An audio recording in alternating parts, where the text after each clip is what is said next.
नमस्कार दोस्तों अक्सर कहा जाता है कि खाली दिमाग शैतान का घर होता है, लेकिन आज की कहानी सुनने के बाद आप भी कहेंगे कि कभी कभी भरा हुआ दिमाग शैतान का सबसे खतरनाक ठिकाना बन जाता है।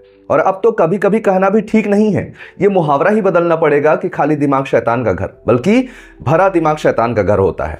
अब तक फालतू में ही बेचारे सरल दिमाग वालों को इस मुहावरे के जरिए बदनाम किया गया है। अब आप सोच रहे होंगे कि मैं ऐसा क्यों कह रहा हूं, तो आइए आपको इसका कारण बताता हूं।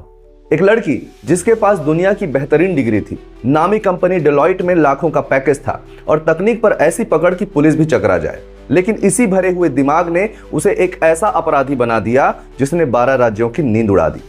दरअसल बात है चेन्नई की रेने जोशिंडा की, जो पेशे से एक सॉफ्टवेयर इंजीनियर है, जिसने प्यार और प्रतिशोध की आग में जलते हुए अहमदाबाद एयरपोर्ट, नरेंद्र मोदी स्टेडियम और स्कूलों को बम से उड़ाने की धमकी दे डाली।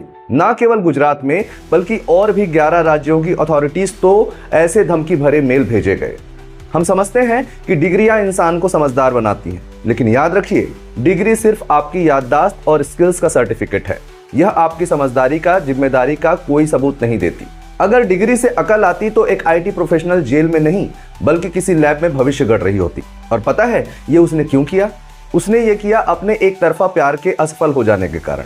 जी हाँ, ये जिसे पसंद करती थी वो लड़का जो उसका ही कलीग था, वो किसी और को पसंद करता था। जब उसका दिल टूट गया तो उसने उस लड़के से बदला लेने के लिए अपनी टेक्नोलॉजी के नॉलेज का इस्तेमाल करते हुए उस लड़के के नाम से कई फर्जी मेल आईडी बनाए और फिर उसी आईडी से इसने इन 12 राज्यों के कई महत्वपूर्ण जगहों को बम से उड़ाने की धमकी भरे मेल भेजे, ताकि इसको फॉलो करते हुए जांच एजेंसियां उस लड़के को पकड़ लें।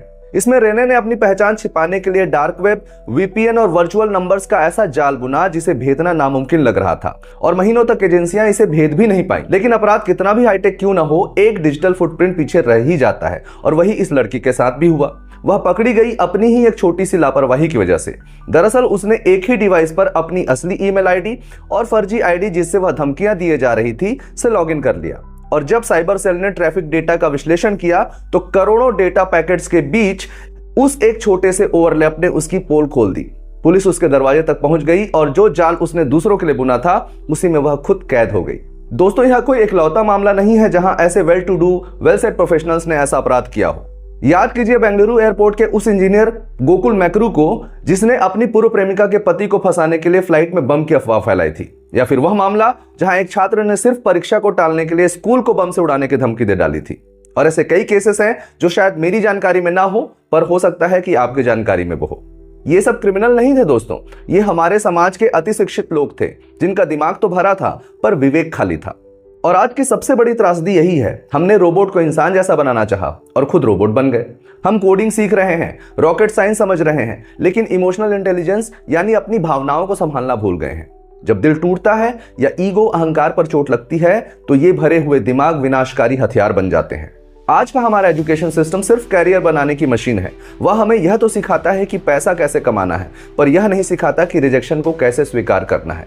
हम हारना नहीं जानते, हम दुख को झेलना नहीं जानते। शिक्षा का मतलब सिर्फ सिलेबस खत्म करना नहीं, बल्कि चरित्र निर्माण होना चाहिए था। इसलिए हमें अपने बच्चों और युवाओं को सिखाना होगा कि असफलता और रिजेक्शन जीवन का हिस्सा है, अंत नहीं। तकनीक का इस्तेमाल निर्माण के लिए करें, प्रतिशोध के लिए नहीं, वरना डिग्रियां तो दीवारों पर सस्ती रहेंगी, लेकिन समाज अपराधियों से भरता रहेगा। अगली बार जब आप किसी की डिग्री देखें तो उसकी इंसानियत भी पहले चेक कर लीजिएगा।